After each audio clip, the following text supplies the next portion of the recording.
the list segmentation and cleaning, and then we do list re-engagement. So we kind of combine automations 2 and 3 because they're directly related. The purpose of this is to keep your lists, like your email list, active and engaged, because when we have people on our email list who haven't opened anything in a year, 2 years, they're never clicking, they're never engaging, then it hurts our deliverability, it hurts our email health as a whole. And so we want to continue to segment our list and then clean it. So for that, you just need to have a list of tags that you want to use in your business to segment them, to separate them out. And then for the re-engagement email or the re-engagement sequence automation, we personally do 5 re-engagement emails that we send out once they get to the end of the cleaning, and Kylie will walk you through that. They're pretty much, just like, hey, is this the right email address? And then, providing them value. You want them to go through and click, give them a training. Maybe you have another freebie that you want to offer them, or like a YouTube video that you want them to watch. You just want to get them engaged again, so then they can come back onto your list. You also always need to have your unsubscribe link. That is non-negotiable. And then the unsubscribe confirmation page link. Yes. All right. So diving into this one, let's come back to our handy dandy workflow folder. So you can see, again, I nested this in another one, 10 out of 10 recommend. So we're going to start out by segmenting your list. Now I want to go back and define what segmenting your list actually means here for a second. When we're segmenting our list, essentially what we're doing is we're breaking our list apart into different pieces. That's quite literally what segmentation is. You can do this 1,000,005 different ways. For this purpose, we are segmenting based on engagement. So that's going to allow us to really understand who is actually taking email action in our emails. And I want to really let this hit home. This is important no matter what email service provider you are using. It doesn't matter if you're on Kit, Kajabi, using HighLevel's native else email, or any other service provider like Flowdesk. It is important. So these are standards that are actually set up by Google, Yahoo, Microsoft, Apple, whoever is basically hosting your email inbox that you are personally receiving things to. So it's very important, especially as they're getting stricter literally day by day, that you're following best practices and setting up some type of filtering system for your email list. These are, going to, hey, I'm trying to order groceries. It's not happening. Sammy's heard this. They've been sold out of spinach for 3 days. They're never sold out of spinach. Okay. What we're going to start with is a workflow trigger with email events. These are always going to be email events, super cut and dry. The email event is either going to be the event is clicked or the event is opened. That's it. Now, you want to kind of define what milestones are important to you. Sammy and I, we don't send a ton of emails. We're not one of those that are sending multiple emails a week. So we have ours set up to 30 days, 60 days, 90 days, and then I think 120 days. Yeah, those 4. You can also go ahead and filter it greater. If you want to do a 7-day, a 14-day, a 30-day, you can do that. You just have to kind of decide what those milestones are for you and then set them up accordingly with your tags. When someone either clicks an email or opens an email, they're going to get a tag. So that tag for us is engaged 30 days. I should actually probably remember, I actually preached this earlier and I should do as I preach. We add that 30-day engaged tag. Then we're going to wait for 30 days. Once we do that, we're going to remove that 30-day engaged tag because, okay, I feel like I need to back up a little bit. We're going to wait for 30 days. And then as of the next 30 days, we're going to remove the 30-day tag. Why are we doing this? If this doesn't make sense, something you need to kind of understand is that every time they're clicking or opening an email, they're being cycled back to part 1. So that's where the settings are incredibly important. Again, I know this is for HighLevel for sure. There are a few other platforms that do this. The majority of them don't, but you must have allow re-entry on inside of this workflow for it to properly work.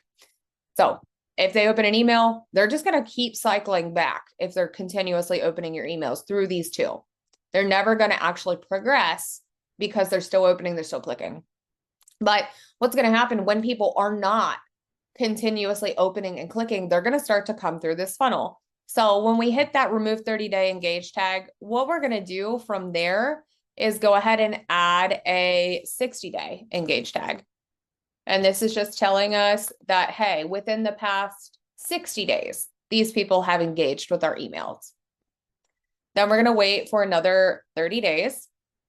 And if they still have not engaged at this point, we're going to go ahead and remove that 60-day tag. And instead, we're going to add a 90-day engage tag.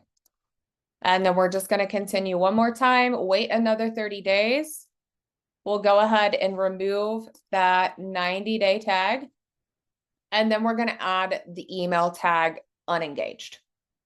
So when they finally hit this last phase and get that email unengaged tag, that means they have not engaged with our emails for a total of 120 days. We're going to go ahead and add them to the workflow, which is the list re-engagement. Re-engagement. I don't know if that's how you're actually supposed to spell it, but that's how I do because it makes sense in my brain. So I'm a tech person, not a copy person, if you cannot tell. We're going to go ahead and add them to the next piece of the workflow, which is the list re-engagement. Very simple workflow, and it's going to lead into one that's a little bit more fun. List re-engagement and cleaning. This is part 2, workflow 2, part 2. Again, make sure that actually allow re-entry should be off for this. I lied. Allow re-entry should be off for this specific one. Actually, you know what? It can be on. I lied. Let's just backtrack. It can be on because if you're having people come through and they need to be through the re-engagement sequence more than once, they can. So what we're going to do here, I have a trigger, which is contact tag unengaged added. This is kind of like a fail safe. So Sammy and I talk a lot about fail safes, about building essentially backup plans for your workflows. That way, if they fail, we have something else that's going to pick them up and keep working anyway. This trigger is just that. If for some reason that add to workflow action does not work, this trigger will pull them in anyway. So when the contact tag unengaged is added, they're going to go ahead and get pushed into this workflow. And this is just a re-engagement series. So we're sending them an email that says, hey, you have been unengaged with our emails for a while now. Is this the correct email? Do you still want to hear from us? Inside of that email, we're going to have 2 links. It's either going to say, yes, please keep me, or no, unsubscribe. That's where that unsubscribe link comes in handy. The yes, please keep me link, generally what we'll do is push it to a lead magnet and just say, hey, thanks so much for sticking with us. Here's a freebie for you for sticking around. Once that is sent initially, we're going to wait again for another 2 days. And then we're going to check to see if they actually engage. Now, one thing to keep in mind is even if they didn't click that yes, keep me, or no, unsubscribe me, that other workflow is going to pick them back up. So if they opened it and read it, it's going to pull them right back into that other workflow that is, hey, they engaged within 30 days, they're opening our email. So that's why we're going to go ahead and check for the did contact engage. We're going to check for that tag. So our branches are going to be a build your own. And I changed this to the yes, let's say contact engaged, which means they would have the tag engaged for 30 days.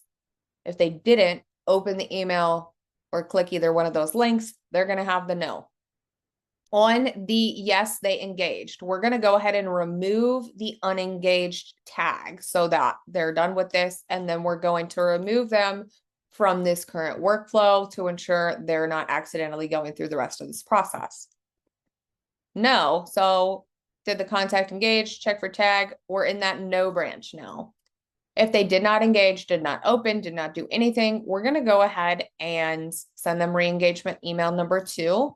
And then this time we're going to wait for 3 days before checking to see if they took action. This just kind of allows them time. If you've ever opened an email like 3 days after you got it, which happens literally all the time, this is just giving them some time to actually see and engage with the email. And we're going to just repeat the process. Do they have the tag 30 days engaged or no? If so, we're again removing that unengaged tag and removing them from this workflow. If they didn't engage, didn't open, and click links, we're sending them another email. And then this time waiting for 5 days. And then we're again repeating the process. Do they have the tag engaged 30 days? No. Same thing, remove the tag, remove from workflow, and then we're going to send them, wow, that's absolutely not how you spell final. Okay, then we're going to send them the final re-engagement email. And we're waiting for a total of 10 days here. And finally, we're doing that last check. Did they re-engage? Did they not? This is again, set up exactly the same. If they did engage, we'll remove that tag, remove them from the workflow. If they did not engage, this is where that list cleaning comes into play. We're going to go ahead and enable Do Not Disturb for all channels. Then we're going to remove the opportunity. So if they're in our pipeline as like a current lead, but they're not engaging with anything we're sending out, we're going to go ahead and remove them to ensure that our pipeline is reflecting actually active leads inside of our network. We're going to remove them from all workflows. This just ensures that, hey, you know what, that everything that they're in right now, they're going to be exited out of. So if they're in, a sales sequence, or they're into like a recurring meeting sequence or something like that, they're going to be removed from that. And then finally, we're going to go ahead and delete the contact, which may or may not work because we're removing them for the workflow. So who knows? Who knows? You might want to just pick one of these actually. Okay, so that is how we are going to keep our list clean, pristine, and in the absolute best state for all of our email service providers and inboxes.